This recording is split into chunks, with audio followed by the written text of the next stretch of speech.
Bonjour à tous et à toutes, j'espère que vous allez bien. Installez-vous confortablement et aujourd'hui je vous présente Marvel Snap, le nouveau jeu de cartes qui fait sensation et je pense qu'il le mérite vraiment. C'est un jeu de cartes qui est disponible en version mobile mais aussi sur PC, et c'est pour ça que je vais vous le montrer avec la version PC. Je vais vous présenter un petit peu ce qu'il en fait, sa petite particularité, et ce qui fait surtout que pour une fois, ce n'est pas un énième Hearthstone ou Magic-like, il a ses particularités comme je l'ai déjà dit, et dans cette vidéo, en fait, mon objectif, ça va être simplement de vous présenter un petit peu l'interface, vous présenter le modèle économique, vous présenter le jeu de manière globale, vous donner quelques petites informations, et vous présenter le gameplay. C'est parti, on part ensemble sur l'interface. Je vais d'abord regarder un petit peu l'interface. Donc ici, je rappelle, je suis sur la version PC, mais sur la version mobile, ça ressemble très fort à ceci. Du coup, vous avez votre petit personnage, vous avez des missions, un Season Pass, vous avez vos decks, vous pouvez jouer, je vais regarder ça juste après. Vous avez une boutique, et je commence tout de suite par ça, en disant bravo, parce que la boutique, elle est vraiment pas extrêmement mise en avant, où vous pouvez aller acheter des cosmétiques, des cartes. Vous avez évidemment la possibilité d'améliorer vos cartes, et je vais vous montrer après comment. Et puis après pouvoir acheter des golds. Mais vraiment c'est une boutique qui est toute petite, qui est très légère et qui ne pousse pas du tout à l'achat. En parlant des cartes justement, je voulais vous montrer, vous avez différents styles de cartes et moi je trouve ça déjà un gros point positif dans ce jeu. Vous avez vraiment plein de styles différents, des trucs super jolis, des trucs peut-être un peu moins jolis vous allez me dire, mais vraiment vous allez voir, regardez-moi ça, ça c'est magnifique. Et ce qui est cool, c'est que dans ce jeu, il y a vraiment un système d'amélioration de cartes, donc je vais faire ça tout de suite avec vous parce que je trouve que c'est une des mécaniques principales du jeu, c'est que en fait vous avez les cartes et vous pouvez les améliorer. Et regardez, quand je l'améliore en version 3D. Et vous voyez que simplement le skin de la carte est beaucoup plus joli. Et c'est simplement une amélioration de skin et non pas une amélioration de compétences. Lorsque j'améliore un skin de carte, et il va falloir le faire, sachant que vous avez l'argent crédit, c'est les crédits dans le jeu que vous gagnez à chaque partie ou en faisant des missions. Lorsque vous allez améliorer vos cartes, vous allez gagner des points justement, vous permettant ensuite, vous voyez, de débloquer des nouvelles cartes, comme j'ai débloqué différentes cartes, débloquer des crédits, comme ça vous voyez un petit peu les styles esthétiques des cartes que je trouve vraiment super joli à voir. Regardez-moi par exemple Odin, magnifique, enfin vraiment je trouve que les illustrations etc donnent déjà envie dans l'univers de Marvel. Et du coup ça va par exemple ici me débloquer une carte mystère, attention. Découvrons, waouh, on découvre que j'ai ouvert Wolverine. Vous pouvez découvrir du coup une carte, comme ça je vous explique un petit peu. Une carte a un coût en mana, en énergie, a une valeur de puissance et parfois a un pouvoir. Celle-ci, quand cette carte est défaussée ou détruite, elle est jouée sur un emplacement aléatoire. On obtient, et voilà, je viens d'obtenir une nouvelle carte à pouvoir mettre dans un de mes decks. En parlant des decks, justement, comment ça se passe? Ceci, c'est toute ma petite collection de cartes. Donc elle est très légère parce que ça fait très récemment que je me suis mis au jeu, mais j'ai déjà pas mal de cartes avec des magnifiques Iron Man. Et vous voyez, comme je vous disais, donc d'habitude les cartes elles démarrent au mode comme ceci, donc en mode normal, en mode gris. Puis après vous pouvez les améliorer grâce à des crédits. Vous voyez que je gagne des crédits assez facilement. Quand vous l'améliorez, boum, la première amélioration c'est brise cadre. Et qu'est-ce que ça va faire? Hop, regardez, ça m'offre des petits points qui me permettent, hop, de récupérer des crédits. Donc ça monte assez facilement, franchement, en jouant un tout petit peu, ça monte assez vite. Et puis après, du coup, vous pouvez débloquer les effets 3D et ça va même encore plus loin.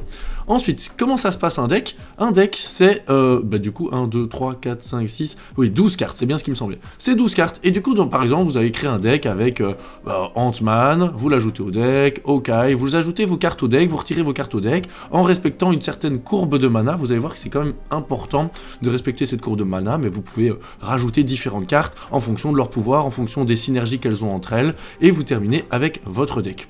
Moi je vais garder mon deck 1 ou mon deck 2 qui sont complets et que j'utilise assez fréquemment. Ensuite, on va aller voir le Season Pass. Le Season Pass, justement, vous permet d'obtenir des badges, vous permet d'obtenir des nouvelles cartes, elles aussi, vous permet d'obtenir des crédits, et il est essentiellement gratuit, et puis après, évidemment, vous pouvez débloquer une version un peu plus payante. Vous avez une zone d'actualité, avec du courrier, l'actualité, des vidéos. Sur la version mobile, c'est plus fourni que sur la version PC, sachez-le, parce que sur la version mobile, vous avez des événements, tandis que sur la version PC, je ne les ai pas vus. Donc voilà, on a le Season Pass, on a un système de missions hyper important, vous paraîtra logique, les missions journalières, les missions de quête, on va dire plus hebdomadaires, des chapitres à devoir réaliser, et quand vous réalisez des missions, qu'est-ce que vous gagnez? Des crédits, les crédits vous avez vu que c'est important, des points pour le Season Pass, et c'est tout. C'est aussi simple que ça, des points sur le Season Pass et des crédits. Maintenant, rentrons dans le jeu. rentrons dans le jeu parce que sinon c'est pas sympa et vous êtes en attente de ce jeu et je comprendrai tout à fait. On va jouer, on va trouver un adversaire et je vais prendre le temps de vous expliquer ceci parce que franchement c'est là où le jeu il est sympa. Vous voyez qu'il y a 3 zones sur le terrain. Je débute avec 3 cartes et 1 d'énergie. La première zone est révélée au premier tour, la deuxième au deuxième tour, la troisième au troisième tour. Celle-ci disait qu'elle ajoutait une créature de monstre de puissance 9. Maintenant, mon objectif à la fin de la partie, c'est d'être supérieur en valeur de puissance sur au moins 2 des 3 zones. Donc, sachant que je vais augmenter de 1 de puissance à chaque tour, d'énergie, pardon, et par exemple, je vais jouer cette carte-ci, ici, je vais jouer Hawkeye. Hawkeye, qu'est-ce qui me permet de faire quand il est révélé? Si je joue une carte ici au tour suivant, elle aura une puissance de plus 2. Vous voyez que je dois terminer mon tour, et vous voyez tout de suite qu'il est marqué tour 1 sur 6. Donc c'est vraiment des parties extrêmement rapides. Il y a 6 tours, et puis c'est fini. Donc en fait, on n'aura que 6 mana. Donc oui, on pourrait dire, ah, ça fait un peu Hearthstone, tu augmentes de 1 mana à tous les tours. Oui et non, parce qu'en fait, tu augmentes de 1 énergie à tous les tours, mais de toute façon, il n'y aura que 6 énergies au maximum. Tu pioches une carte à chaque tour. Donc là, par exemple, on est au tour 2, et moi j'ai joué cette carte-ci qui dit que si je jouais une carte au tour suivant, elle aurait une puissance de plus 2. Donc clairement, c'est intéressant pour moi de jouer une carte ici, plutôt que jouer une carte de niveau 2. Donc c'est pas, enfin, d'énergie 2. C'est pas obligatoirement une carte d'énergie 6, il vous en faut pas énormément dans le deck, de toute façon, vous serez en jouer qu'une maximum, étant donné que vous n'aurez qu'une seule fois une énergie 6. Je sais pas si vous me suivez bien. Donc moi, je vais clairement jouer une carte ici. Les cartes de coût 1, tout d'un coup, on découvre une deuxième zone. Les cartes de coût 1 ne peuvent pas être jouées ici. Donc ça, c'est dangereux, parce que moi, j'ai pas mal de cartes de coût 1 et je fonctionne un petit peu comme ça. Donc il va falloir que je fasse attention à ça. Ensuite, tour suivant, qu'est-ce qui se passe? De nouveau, il y a une nouvelle planète, une nouvelle zone qui est révélée. Les cartes de coût 4, 5 ou 6 ne peuvent pas être jouées ici. Ok, donc ça doit être compliqué là. Et vous voyez qu'en fait, là, je dois commencer à mettre des stratégies en place. Là, moi, je vais jouer une Médusa, parce que Médusa, elle dit que, en plus, vous voyez, en magnifique 3D, je trouve que les élus sont magnifiques. Lorsqu'elle est révélée, si cette carte est au milieu, elle a une puissance de plus 2. Je vais terminer mon tour, et puis je vais attendre que mon adversaire y joue. Il a joué aussi une carte qui fait aussi des effets, donc c'est super cool, parce qu'il faut découvrir un petit peu les effets de toutes les cartes. Donc 4, 5, 6 peut pas être joué là. Donc moi, à mon avis, ce que je veux faire, c'est un 1 là comme ça, je vais patienter un tout petit peu. Autre chose qui est super cool à pouvoir faire. Donc vous voyez, c'est quand même très, très simple ce jeu, vous allez me dire. Et en même temps, extrêmement stratégique. Et moi, c'est ça qui me fait énormément plaisir dans le jeu. Simple et pourtant stratégique. C'est un jeu de placement, c'est un jeu où on calcule, on crée un petit peu son deck, mais il n'y a que 12 cartes à avoir dans son deck. Donc les synergies peuvent très vite exister. Et que Iron Man, je l'ai en version brise-glace, vous voyez, où il dépasse le bord, ou que je l'ai en version infinie, ultra dorée, sa puissance n'a pas changé. Et je trouve que ça, c'est vraiment ce qui fait un modèle de jeu extrêmement intéressant. Je vais terminer mon tour, et je vais vous parler du modèle de Snap juste après. Parce que vous voyez, il y a un petit cube là-haut, et le petit cube là-haut, il permet de faire un truc. Quand vous le sentez, si vous sentez que vous avez gagné la partie, je pense pas que c'est le cas pour moi là, je suis un peu mal barré. Je suis un peu mal barré, mais on va le faire, c'est pas grave. Je dis, je sens que je gagne la partie. Boum, je snap. Je dis à mon adversaire, mon coco, en fait, maintenant, je mets un snap, je mets un cube en plus, un point d'expérience en plus en fin de partie en jeu. Et du coup, mon adversaire, maintenant, c'est à lui de voir si lui aussi il veut snapper ou pas. À mon avis, je vais faire ça, pour essayer de regagner ici et ici. Boum. Et du coup, mon adversaire, qu'est-ce qu'il va faire? Il peut snapper ou il peut ne pas snapper. C'est à lui de voir. Pendant que vous voyez qu'il joue les cartes, les apparitions de cartes, etc. Moi, j'ai joué une carte qui augmentait les pouvoirs de mes différentes cartes. Le dernier tour où je suis en retard partout. Je suis en retard partout. Le 4, 5, 6 peut pas être joué. Donc ça, c'est un peu embêtant.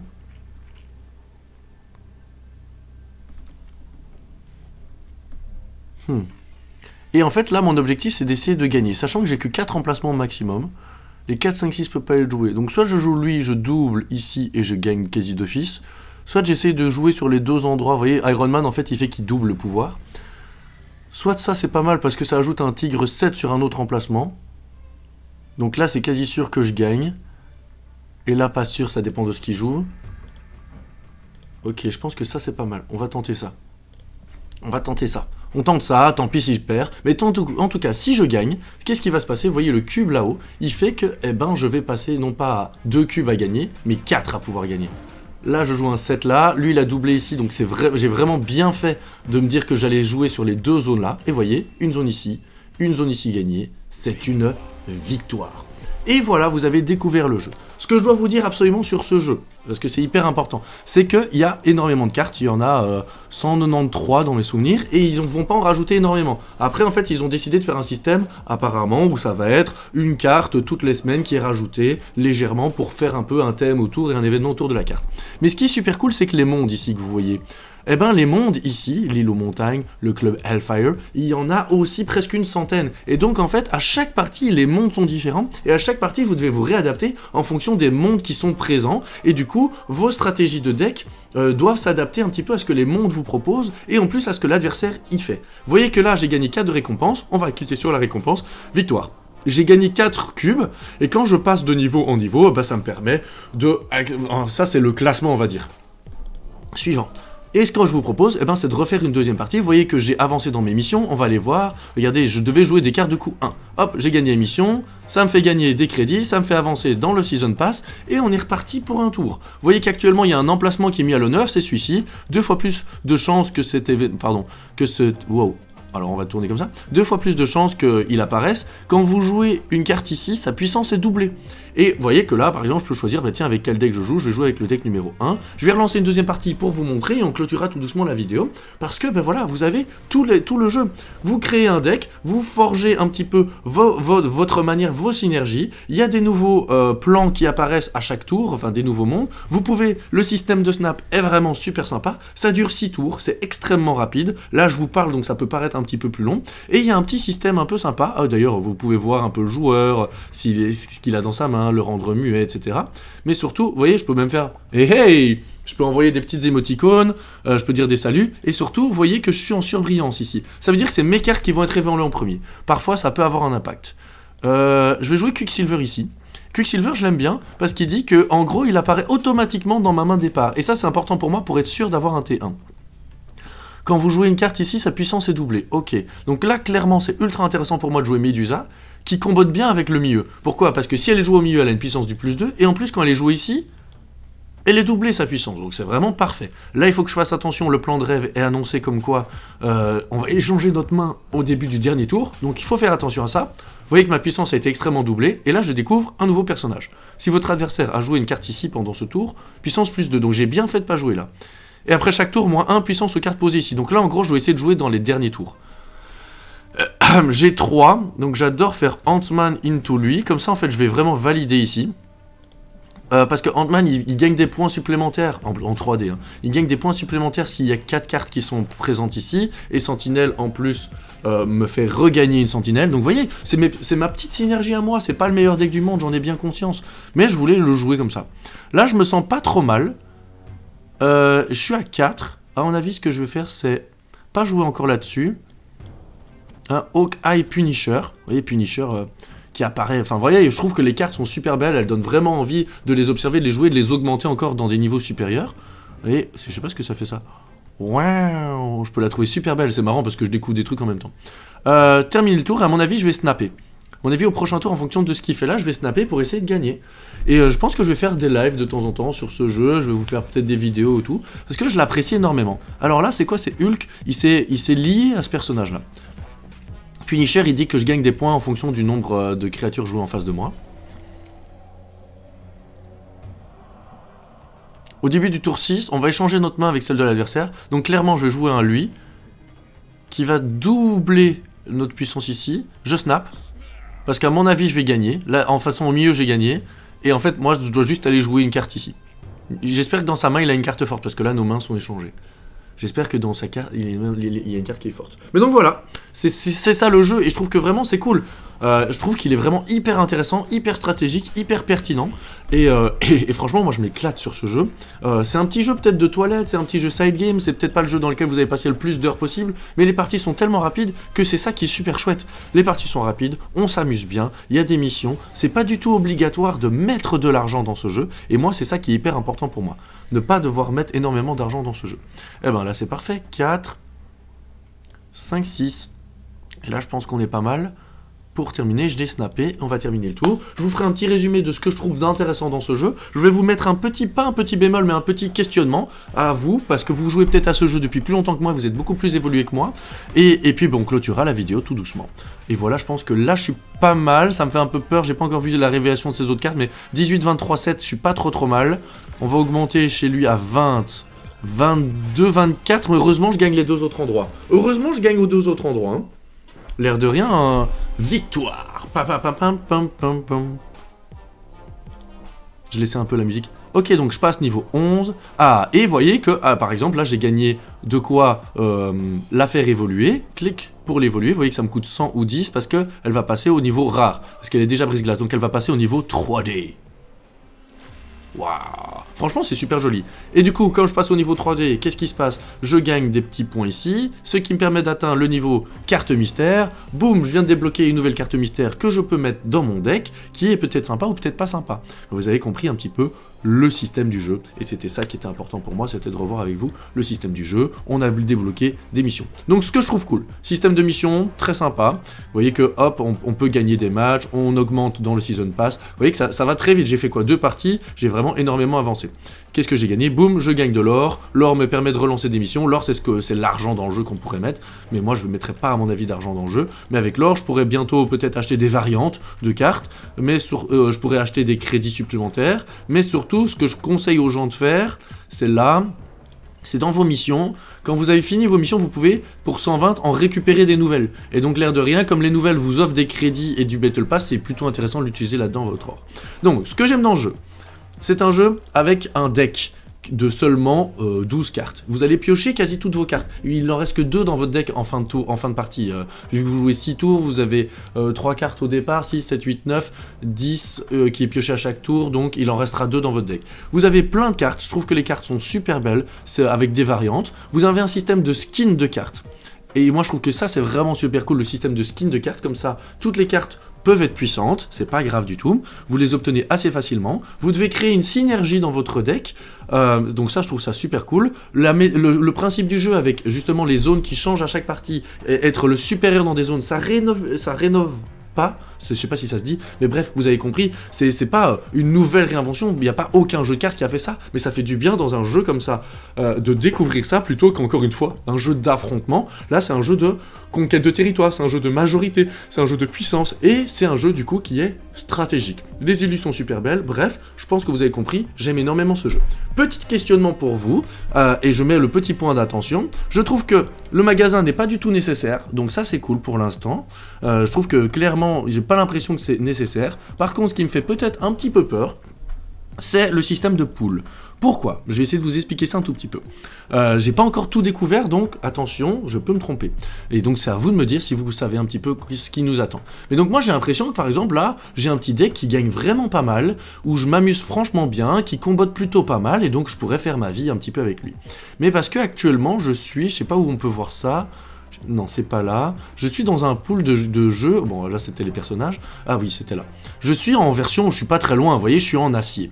Mais quand je vais atteindre un certain niveau de collection, donc je sais plus à quel endroit, hein. Je crois que, en fait, là pour l'instant, en termes de matchmaking, je me retrouve que contre des personnes qui sont au niveau 100 au maximum, qui ont un niveau de collection qui est niveau 100. Donc, ils ont quand même plus de cartes que moi, donc plus de choix, donc potentiellement plus de synergie qui combotent bien ensemble. Et après, apparemment, tu passes dans le pool 1, où c'est aussi entre genre 180 et 480, et ainsi de suite. Et vous voyez, ce système de pool, il me fait un tout petit peu peur sur le côté, ok, est-ce que ça veut dire que le mec qui est niveau 480, il n'a pas plus de choix de cartes que moi, et des cartes qui sont plus importantes à mettre que moi dans mon deck, et du coup qui fait qu'il gagne plus facilement.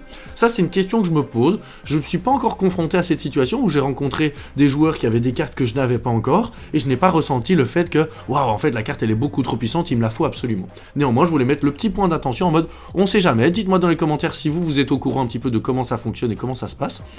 J'espère que non, parce que ce jeu me fait bien kiffer, et je pense que justement ils n'auraient pas intérêt à faire ça, que c'est bien de répartir les pools de gens pour dire justement, ben, il y a des gens qui ont une collection énorme et d'autres qui n'ont pas encore beaucoup de collections, et donc c'est bien pour ne pas rencontrer plein de fois des cartes qu'on ne connaît pas. Je pense que c'est intéressant de segmentiser un peu les matchmaking.